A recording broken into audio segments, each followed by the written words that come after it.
একাধিক ব্রাহ্মণ একাধিক পাদ্রীরা সামনে দাঁড়িয়ে আছে, ডাকতে বলে, ও আল্লাহর বান্দা, ও আল্লাহর নবী, আজকে বড় বড় মুসিবত তোমার। কি মুসিবত? বলে, ওই যে তোমাদের কবর, ওই যে মুসলমানদের কবর, ওই মুসলমানদের কবরের পাশে একটা খুপড়ি দেখা যায়, মানুষের খুপড়ি। এই মানুষের খুপড়ি এক নয় দুই নয়, গোটা 1000 বছর ধরে এই মানুষের খুপড়িটা এই জায়গায় থেকে দূরে লাথি দিয়ে ফেলে দিলেও আবার ঘুরে ঘুরে এই রাস্তার মধ্যে পড়ে থাকে। এই মানুষের খুপড়িটা যদি কোনো সময় কোনো জায়গায় একবার যদি সুন্দর করে আড়াল করে রেখে দেওয়া হয়, ও আল্লাহর নবী ঈসা রুহুল্লাহ, ওই খুপড়িটা এসে রাস্তার মধ্যে দাঁড়িয়ে যায়, রাস্তার মধ্যে মানুষের লাথি খায়। এক দলগুলো মানুষ যায়, লাথি দেয়, ওই দিকে গড় গড় করে চলে যায়। আবার যখন ওই দিকের মানুষ লাথি দেয়, গড় গড় করে চলে যায়। এ বন্ধু, এখানে অনেক মানুষ হয়তো থাকতে পারেন, ওই যে বেলকুচির জমিনে পাল্লাম চালায়, দেখবেন একটা এভাবে ধাক্কা মারলে ওই যে মাকুটা দেখবেন ছুটে ওই দিকে চলে গেছে। আবার দেখবেন যে যারা তাঁত চলাইছে জানেন, আবার মাকুটা যখন এভাবে ঝাঁকি মারে ছটাস করে ওদিকে যায়, এই দিকে ঝাঁকি মারলে ওদিকে চলে যায়। এর নাম হচ্ছে মাকু। এই মাকুটার মতো ওই মাথার খুপড়িটা মানুষ লাথি দেয়, গড় গড় করে যখন ওই দিকে চলে যায়, ওই দিকের মানুষগুলো লাথি দেয়, এই দিকে চলে আসে। ও আল্লাহর নবী,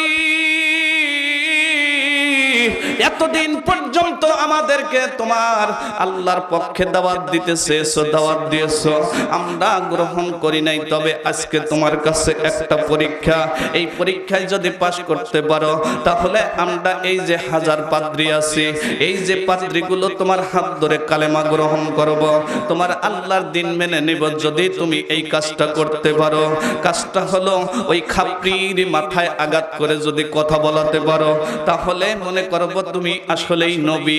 আর যদি না পারো, তাহলে মনে করব হুদাই একজন হয়তো জাদুকর।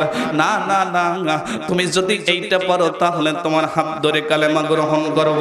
ও বন্ধু, নবী রাসূলরা যখন বিপদে পড়তেন, প্রশ্নের সম্মুখীন হইতেন, মানুষের কাছে সাহায্য চাইতেন না, সঙ্গে সঙ্গে 2 রাকাত নামাজ পড়ে সেজদায় পড়ে আমার আল্লাহকে ডাক দেয়, আল্লাহ, আমি ঈসা রুহুল্লাহ আপনার কাছে ফরিয়াদ গো মাওলা। আল্লাহ, ওরা মুখ দিয়ে জবান দিয়ে বলেছে, তুমি আল্লাহ যদি এই কাজটা যদি আমাকে সঠিকভাবে করাইয়া দাও, তাহলে অবশ্যই তারা কালেমা গ্রহণ করবে, দিন গ্রহণ করবে। ও আমার আল্লাহ, যদি তাহলে যদি এরা যদি কথা বলতো, এরা যদি আমার সামনে যদি চমৎকার করে এই বিষয়ের প্রশ্নের জবাব পায়, এই 1000 মানুষগুলো কালেমা গ্রহণ করবে। তুমি আল্লাহকে যখন আল্লাহ বলে ডাক দিবে, তুমি তো বলেছো, ফাজকুরুনি আযকুরুকুম ওয়াশকুরুলি ওয়ালা তাকফুরুন। আল্লাহ, তুমি তো বলেছো কোন বান্দা আমাকে ডাক দিলে আমি আল্লাহ তাআলা সেই বান্দা যখন স্মরণ করে, স্মরণ করতে দেরি হয়, আমি আল্লাহ স্মরণ করতে দেরি করি না, স্মরণ তো করি। বান্দা ডাক শেষ সঙ্গে সঙ্গে কানাত লাহুম জান্নাতুল ফিরদাউসি নুজুলা, তার কপালে জান্নাত লিখে দেই। আল্লাহর বান্দা আল্লাহর নবী ঈসা রুহুল্লাহ আস্তে করে ফরিয়াদ দিলেন কার কাছে? আল্লাহর কাছে। কথা বলেন, কার কাছে? আর আমরা বিপদে পড়লি পারে চেয়ারম্যান, মেম্বার, মাতব্বরের কাছে বলি, বাসান, বাসানার মালিক কে? কথা বলেন, কে? ও মুসলমান, যদি ঈমান থাকে তাহলে অবশ্যই 2 রাকাত নামাজ পড়বেন। আল্লাহু বিল্লাহি তাআলাহি, আল্লাহর কসম করে বলছি, আপনি মহা বিপদে পড়ে গেছেন, 2 রাকাত নামাজ পড়বেন। আর এই 2 রাকাতের মধ্যে 4টে সূরা আছে, আমি বলে দেব, এই 4টে সূরা যদি কেউ পড়ে 2 রাকাত নামাজ পড়তে পারেন, 2 রাকাত নামাজ পড়ে 10 মিনিট 20 মিনিট সিজদায় দিয়ে যদি আল্লাহর কাছে কাঁদতে পারেন, আপনি যদি আল্লাহর বান্দা হয়, আল্লাহ যদি আপনার প্রতি রাজি খুশি থাকে, 2 রাকাত নামাজ 4টি সূরা পড়লে অবশ্যই আপনার এই মুসিবত থেকে আল্লাহ তাআলা আপনাকে ভালো করবে এবং মুসিবত থেকে মুক্ত করে দিবে। জোরে কোন সুবহানাল্লাহ। সেই 4টি সূরা কি বলে দিব? জি, নামাজ পড়তে হবে, কিন্তু খালি এমনি বিপদে বলে নামাজ, আর যদি আল্লাহর হুকুম যদি পালন না করেন, তাহলে আমি মুসিবতে। আব্দুল আলিম, তুমি আল্লাহ সেদিন ধরে দিতে পারে, এ মাওলানা আব্দুল আলিম, তুমি এই আমলের কথা বলেছো, নামাজের কথা বলেছো। নামাজ পড়তে হবে আমার ভাইরা, যুবক সোনারা, নামাজ পড়া দরকার আছে না নাই? কথা বলেন, আছে না নাই? আল্লাহ তাআলা আমাদের সকলকে কবুল করুক, সকলে বলেন আমিন। আল্লাহর নবী ঈসা রুহুল্লাহ আস্তে করে ডাক দিয়ে বলতেছে, ও পাদ্রীরা, তোমরা আমাকে একটু সুযোগ দাও, 2টা মিনিট সুযোগ দাও। আল্লাহর নবী ঈসা রুহুল্লাহ সুন্দর করে নতুন করে ওযু করলেন, নতুন করে ওযু করে সুন্দর করে যখন সিজদায় পড়ে আল্লাহকে ডাক দিলেন, আল্লাহ তাআলা ফেরেশতাকে পাঠিয়ে দিলেন, যাও জিবরাইল যাও, আমার নবী ঈসা রুহুল্লাহকে বলো, আমি আল্লাহ এই মুহূর্তে এতই খুশি হয়েছি, আমি এমন একটা কাজ করে দেব, আমার নবী তো খুশিই হবে, গোটা পাদ্রীরা পর্যন্ত খুশি হবে। যাও আমার নবীকে বলে দাও, কোনো টেনশন, কোনো চিন্তা করতে হবে না, আজকে মাথার খুপড়ি থেকে যখনই আঘাত করবে, আঘাত করতে দেরি হবে, আমি এই খুপড়ি থেকে কথা বলার সুযোগ পাওয়ার এই খুপড়ির মধ্যে আমি আল্লাহ দান করে দিলাম। জোরে কোন সুবহানাল্লাহ। আরে এতদিন পর্যন্ত মানুষের সাথে কথা বলাইছে, একদম পরিপূর্ণ মানুষ, কুম বিজিকা বিসমিল্লাহ বলে যখন আঘাত করেছে, মানুষ দাঁড়ায় কথা বলেছে, আমি অমক, আমি অমক, আমার বাড়ি অমক জায়গায়, আমি অমক জায়গায় থেকে এখানে পড়ে আছি, আমি মরে গেছি, এইভাবে কথা বলেছে। ঈসা রুহুল্লাহ আবার আরেকটা বাড়ি দিয়েছে, আগের মতো মারা হয়ে গেছে। বাবাজি মরা মানুষকে কথা বলাইছে, এই মুজিজাটা কম না বেশি? পাওয়ারটা কম না বেশি? বিশাল পাওয়ার, বিশাল পাওয়ার। এই মানুষটা আমার মানুষের দিয়ে কথা বলাইছে, আর আজকে কথা বলাবে কি দিয়ে? মাথা। আপনারা কি আমার ওয়াজ বুঝতেছেন? কথা বলেন, বুঝতেছেন? কবরে রস করতেছি তো, আপনারা কি কবরে চলে গেছে? যেতেই হবে, কবর বিষয়টা সামনে নিয়ে আসতে হবে, তবেই কিছু বুঝতে পারবেন। আর যদি মনে করেন আপনি ওই পাবজির মধ্যে আছেন, আপনি ইন্টারনেটের মধ্যে আছেন, তাহলে কবর কিন্তু ভালো লাগবে না। আমার বাপ ভাইরা, ঠিক আল্লাহর নবী ঈসা রুহুল্লাহ খুব সুন্দর করে চমৎকার করে আল্লাহকে ডাক দিলেন। আল্লাহকে ডাক দেওয়ার পর যখন ফয়সালা হলেন, মুস্কি হাসলেন, মুস্কি হাসি দিয়ে বলতেছে, ও পাদ্রীরা, আগে কথা দাও, আগে কথা দাও, তোমরা কি এই হাজার মানুষ আমার হাত ধরে আমার কালেমা গ্রহণ করবা, আল্লাহর দ্বীন কবুল করবা? বলে যদি কথা বলতে পারো তাহলে অবশ্যই, কথা বলাতে পারো তাহলে অবশ্যই আমরা এই কাজটা করব। আল্লাহর নবী ঈসা রুহুল্লাহ খুব সুন্দর করে দাঁড়িয়ে ওই খাপড়ির কাছে গেলেন, যে দেখেন একটা খাপড়ি, কোনো কিছুই নাই, শুধু মাথার খুপড়িটা। এই মাথার খুপড়িটা দেখবেন আপনারা কবরস্থানে মাঝে মাঝে যাইবেন। ও বন্ধু, আমার গ্রামে একজন লম্বা চওড়া মোটা তাজা একজন মানুষ ছিলেন, এই মানুষটার নাম বলবো না, ইন্টারনেট এই তো বিভিন্ন জায়গায় ছড়ে যাবে, ওরা হয়তো মন খারাপ করতে পারে। আমার গ্রামে এই মানুষটা মারা গেল, অনেক মোটা তাজা মানুষ। উনি একটা আঘাত করেছিলেন, সেটা মায়ের কলিজায় আঘাত করেছিলেন। উনি যেদিন মারা যান, উনি মারা যাবার পরে ওনার মা একটা বদদোয়া করে দিয়েছিলেন, উনি যেদিন বাড়ি থেকে বের হন, আল্লাহ যেন তোকে ফেরত না আনে, আল্লাহ যেন এই মায়ের আঘাত করার এই বিচারটা যেন করে। ও ভাই, বিচার করে দিয়েছিলেন। উনি অনেক দূরে মারা গেলেন, নিয়ে আসলেন, মাটি দিলেন। ঠিক 1 বছর পরে আমার বাবার কবরের পাশেই ওর কবর। আমি প্রতিনিয়ত কবরস্থানে যাই, আমার একটা আমল, সেই আমলটা হলো আমি বেশি বেশি কবর জিয়ারত করি। ঠকি নাই ও সোনার ভাইয়েরা। আমার বাবা ছিল একজন সাধারণ মানুষ, একদম সাধারণ মানুষ। ওই বাবার কবরে আমি একটানা 40 দিন পর্যন্ত জিয়ারত করতে গিয়ে 37 দিনের দিন আমার বাবা স্বপ্ন দেখে বলে, বেটা আব্দুল আলিম রে, আল্লাহ তাআলা তোর দোয়ার কারণে আল্লাহ আমাকে মাফ করে দিয়েছে, ক্ষমা করে দিয়েছে। আমি জানি না আমার আল্লাহ তাআলা আমার আব্বাকে ক্ষমা করেছে কিনা। ও ভাই, ঠিক আমি এই স্বপ্নটা যেদিন থেকে পেয়েছি, সেদিন থেকে আরো বেশি বেশি করে কবর জিয়ারত করি। ইভেন আমি এই কবরস্থানের পাশে একটা নুরানি হাফিজিয়া কওমি মাদ্রাসা করেছি। আমি সেই মাদ্রাসার সেক্রেটারি। আমার 110 জন ছাত্র সেখানে প্রতিনিয়ত কোরআন তেলাওয়াত করে। ও ভাই, কোরআন তেলাওয়াতের কত মূল্য, কত দাম সেদিন বুঝবেন, যেদিন আপনি কবরের আসামি হয়ে যাবেন। একটা মাদ্রাসার তলবে ইলমদের কত দাম, ও বন্ধু, সেদিন বুঝবেন যেদিন আপনি কবরের আসামি হয়ে যাবেন। ঠিক আমি এই মানুষটাকে বললাম, ভাইজান আপনি মায়ের সাথে বেয়াদবি করলেন, কাজটা ভালো করলেন না। আমাকে বলে, মাওলানা হয়েছো, এই ছোট্ট মানুষ, এই এত বড় কথা বলবা না, আমি যেটা বুঝি তুমি সেটা বোঝো না। ভাইজান মারা গেলেন, চলে গেলেন। ঠিক 1 বছর পরে আমি এই কবরের পাশে, আমি উল্লাপাড়া কামিল মাদ্রাসায় তখন লেখাপড়া করি। আমি প্রতিনিয়ত যখন আমি বাড়িতে যাই, আগে কবরস্থানে যাই। কবরস্থানে আমি যা গেলাম, সেদিন আসরের একটা সময়, এই আসরের নামাজ পড়ে আমি কবরস্থানে প্রবেশ করেছি। প্রবেশ করার পরে আমি লক্ষ্য করে দেখি আমার বাবার কবরের আশেপাশে কোথায় থেকে যেন একটা কান্নার শব্দ আসছে।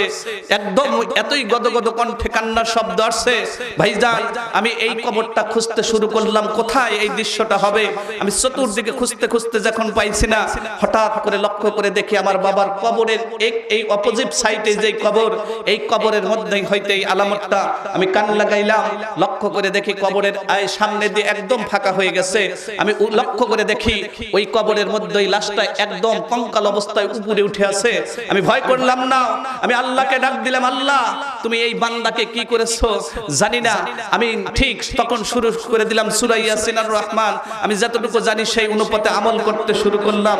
ঠিক আমি হাতটা এভাবে ঢুকিয়ে দিলাম কবরের মধ্যে, দিয়ে ওনার কঙ্কালটা একটু ছোঁয়ার জন্য একটু আমি হাতটা যখন ঢুকিয়ে দিয়েছি, আমি এইভাবে যখন মাথার সাথে হাত লেগেছে, ও ভাই সঙ্গে সঙ্গে আমার হাতের সাথে মাথাটা উঠে এসেছে। আমি লক্ষ্য করে দেখি এত বড় মাথা, সেই মাথাটা মাত্র এইটুকু মাথা হয়ে গেছে। আমি জানি না আমার আল্লাহ তাআলা এই লাশটার সাথে কেমন ব্যবহার করেছে। ঠিক এই লাশটার মাথার মধ্যে হাত দিয়ে আমি একটা ডাক দিলাম, আকাশের মালিক, ক্ষমতার দাপট চিরদিন মানুষের থাকে না, আজকে কবরের আসামি হয়ে গেছে, কি বড় মাথা, সেই মাথাটা কেন এত ছোট আমি বুঝলাম না ভাইজান। ঠিক এই মাথাটার মধ্যে হাত দিয়ে দোয়া করলাম, আর আমি দেখলাম ওই মাথার সাথে কোনো কিছু নাই, শুধু একটা মাথার খুপড়ি পড়ে আছে, খুপড়ি ছাড়া দ্বিতীয় কিছুই নাই ভাইজান। আমি এই মাথাটা রেখে খুব সুন্দর করে কবরটা একদম ঢেকে দিয়ে আমি বাড়িতে গিয়ে কেবলই পাও রেখেছি। মা বলে, বেটারে তুমি একটু ওই অমুকের বাড়িতে যাও না। বললাম, কেন মা, কি জন্য যাব? আমি মাত্র আসলাম। বলে, যাও, ওর বাবা নাকি কবরের মধ্যে খুব অশান্তিতে আছে, মেয়ে ছেলেদেরকে স্বপ্ন দেখাচ্ছে, যাও একটু গিয়ে দোয়া করে আসো। ভাইজান ছেলে মেয়ের কাছে রুহানি অবস্থায় আসেন, ওই পিতামাতার জন্য দোয়া করবেন, 100% দোয়া করবেন, পিতামাতার জন্য দোয়া করা দরকার আছে ভাইজান। সেদিন আমি আমার হাফেজ সাহেবকে নিয়ে এসে দোয়া করেছিলাম, তাদেরকে নিয়ে একটা অনুষ্ঠান করেছিলাম। ঠিক মনে পড়ে গেল ঈসা রুহুল্লাহর জামানায় সেই খাপড়ির কথা। এই খুপড়িটার মধ্যে ঈসা রুহুল্লাহ আস্তে করে তাকিয়ে দেখে শুধু খুপড়ি, মাথার মধ্যে কিছু নাই, একদম খুপড়ি। আল্লাহর নবী ঈসা রুহুল্লাহ জোরে করে একটা আঘাত করে কুম বিজিকা বিসমিল্লাহ বলে আঘাত করলেন, সঙ্গে সঙ্গে এই খুপড়ি থেকে একটা জোরে করে আওয়াজ আসলেন, ইয়া রাসূলুল্লাহ, ইয়া হাবিবাল্লাহ, ইয়া ইয়া ইয়া ঈসা রুহুল্লাহ, ইয়া ঈসা রুহুল্লাহ, সালাম সালাম সালাম দিয়ে একদম খাপড়ির মধ্যে থেকে একটা শব্দ আসলেন, ওগো আল্লাহর নবী ঈসা রুহুল্লাহ, ওগো আল্লাহর নবী ঈসা রুহুল্লাহ, আপনি আমাকে ক্ষমা করবেন, আল্লাহ যদি আমাকে ক্ষমা না করে আমি জাহান্নামী হয়ে যাব। ইয়া ও আল্লাহর নবী ঈসা রুহুল্লাহ, আপনি যে আমাকে এত বড় বিপদ থেকে বাঁচাইলেন, এক নয় দুই নয়, গোটা 1000 বছর হলো এই মানুষের লাঠি খাচ্ছি, একটা করে লাঠি দেয় আমার শরীরটা একদম ভেঙে চুরমার হয়ে যায়। ভাইজান দেখা যাচ্ছে শুধু খাপড়ি, কিন্তু পুরো শরীরের উপরে আল্লাহ আযাব দিচ্ছে, পুরো শরীরের মধ্যে আযাব দিচ্ছে। ও বন্ধু, শরীরের আঙ্গুলের মধ্যে একটা আগুন দিয়ে দিবেন, দেখবেন পুরো শরীরটা কম্পন শুরু হয়ে গেছে, কারণ আঙ্গুলের মধ্যে দিবেন আগুন আর শরীরের মধ্যে কম্পন শুরু হয়ে গেছে। ঠিক মাথার উপরে যখন আঘাত করে পুরো শরীরটা কম্পন মেরে উঠেছে। ও আল্লাহর নবী ঈসা রুহুল্লাহ, আপনি বাঁচাইয়েছেন, আপনি বাঁচাইয়েছেন, আমার আল্লাহ আমাকে ক্ষমা করবে কিনা আপনি একটু বলেন। আল্লাহর নবী ঈসা রুহুল্লাহ ডাকদা বলল, তোমার নাম কি, তোমার বাড়ি কোথায়? উনি বললেন, আমার নাম জমজা বাদশা, আমি এই জমজা শহরের মধ্যে 1 নয় 2 নয়, আমি যখন মুসলমান, আর এই মুসলমান থাকা অবস্থায় আমি 1 নয় 2 নয় 100 রাষ্ট্রের বাদশা ছিলাম, আর 100 রাষ্ট্রকে আমি এই জমজা শহর থেকে পরিচালনা করছি। জোরে কন্যা সুবহানাল্লাহ। তাহলে এই যে পরিচালনা করছে, এটা ভালো না খারাপ? আল্লাহর বান্দা জমজা বাদশা ডাকতে বলে, আমি নামাজ পড়েছি, আমি সবকিছু আল্লাহর ইবাদত পঙ্খানু ভাবে করেছি, আমার অনেক পাওয়ার ছিল, অনেক শক্তি ছিল, কিন্তু হঠাৎ একদিন রাত্রির গভীরে সুন্দর করে বসে আমি নিজেকে আর মেলে ধরে রাখতে পারছি না। আমি নিজেকে খুব একদম বড় মনে করলাম, আমি 100 রাষ্ট্রের বাদশা, আমি কেন এভাবে ইবাদতের মধ্যে গণ্য থাকবো? কারণ হলো আমার তো একটা দাম আছে, আমার একটা তো নাম আছে। এইটা মনে করে আমি আমার নামে এই 100টা রাষ্ট্রের মধ্যে শুধু ছবিগুলো আঁকায়া আমার নামে মূর্তি আঁকায়া সুন্দর করে দাঁড়ে দাঁড়ে রেখে দিলাম। আমাকে যে দেখে সেই সালাম দেয়, দেখে সেই সালাম দেয়। ওগো আল্লাহর নবী, আমার মধ্যে একটা আমৃত্যু চলে আসলো। আমি ঠিকমতো ইবাদত বন্দেগী করি নাই, শেষ পর্যন্ত আমি যখন মৃত্যুবরণ করেছি, আল্লাহ আমাকে গ্রহণ করে নাই, আল্লাহর মাটি আমাকে গ্রহণ করে নাই, কবর আমাকে গ্রহণ করে নাই। ওগো আল্লাহর নবী ঈসা রুহুল্লাহ, বলেন তো আমার ক্ষমা হবে কিনা, মাফ হবে কিনা? আল্লাহর নবী ঈসা রুহুল্লাহ বলল, তাহলে তুমি যেহেতু জিন্দা হইছো, তওবা করো, আমার আল্লাহকে ডাক দাও, আমার আল্লাহ হয়তো তোমাকে মাফ করলেও করতে পারে। জোরে কোন সুবহানাল্লাহ, আর জোরে বলেন সুবহানাল্লাহ। আমার ভাইরা, আমার বন্ধুগণ, মুসলমান ভাইরা, এ বন্ধু, দুনিয়ার বুকে আজকে একটা মাত্র রাষ্ট্রের বাদশা হবার পরে তার সঙ্গে কথা বলা যায় না, জনগণ তাকে দেখতে পায় না। কিন্তু হযরতে ওমর রাদিয়াল্লাহু তাআলা আনহুর জীবনীটা আগলা করেন। হযরতে ওমর রাখালের বেশে ঘুরেছে। হযরতে ওমর আহারে এমন ভাবে চাকরের বেশে ঘুরেছে। হযরতে ওমরের জীবনী আগলা করে শেষ করা যাবে না বাবাজি। এই পৃথিবীর ময়দানে এমন একজন মানুষ, জমজা বাদশা ডাক দে বলেন, আমার বড় বড্ড আমি আমৃত্যু শুরু হলো।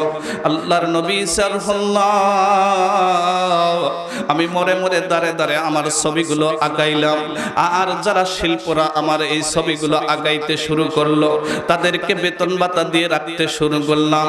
ও আল্লাহর নবী সাল্লাল্লাহু, আমার 100 রাষ্ট্রের মধ্যে 100টা বউ ছিল আর 100 বইয়ের 100 দাসী ছিল। সবগুলোর সঙ্গে আমি সংসার করতাম, ভালো ব্যবহার, সব কিছু ঠিকঠাক ছিল। কিন্তু হুজুর, যেদিন থেকে আমি তো মনে করলাম, বড় মনে করলাম, আস্তে আস্তে করে দুই চারটা করে রাষ্ট্রের বাদশাগি ছেড়ে যায়। একে একে যখন বাদশাগি হইলাম, হইতে কইর না কেউ ভুল, কবর জায়গা ভালো নয়, কবর জায়গা ভালো নয়। আমল দিয়ে কবর গৃহ সাজিয়ে নিতে হয়। আল্লাহু আকবার। 17 দিনে পেট পেটে শেষ প্রকার খাদ্য হবে। 4 দিন পর গোশত থাকবে না, কঙ্কাল পরে রবে। ও মানুষ,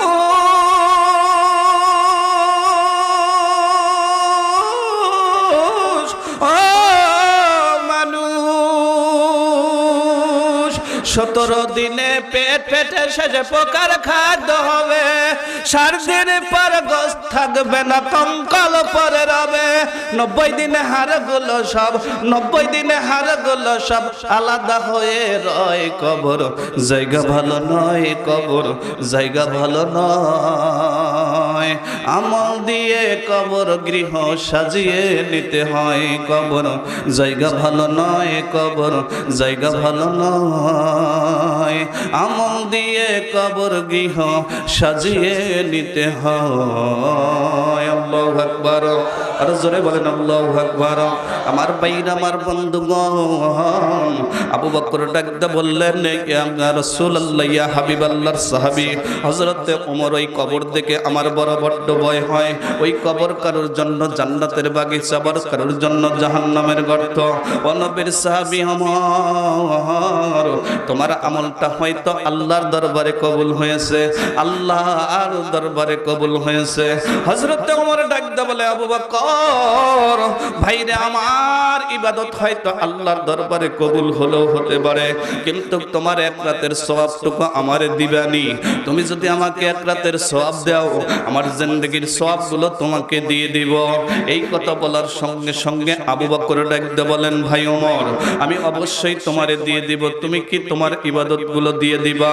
আমি তোমাকে দিয়ে দিব। এমন সময় হযরতে আবু বকর আর ওমর কথা না বলতে আমার নবীজির সামনে হাজির হয়ে গেলেন।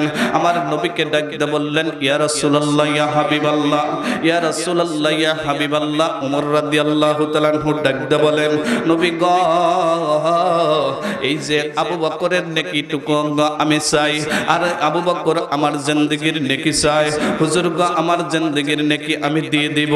ইয়া রাসূলুল্লাহ, ইয়া হাবিবাল্লাহ, আপনার সামনে থেকে আবু বকর বলবে, উনি শুধু 1 রাতের নেকিটুকু আমাকে দিয়ে দিবে। এই কথাটা যদি আপনার সামনে বলে, আমার জিন্দেগীর সবগুলো নেকি দিয়ে দিব।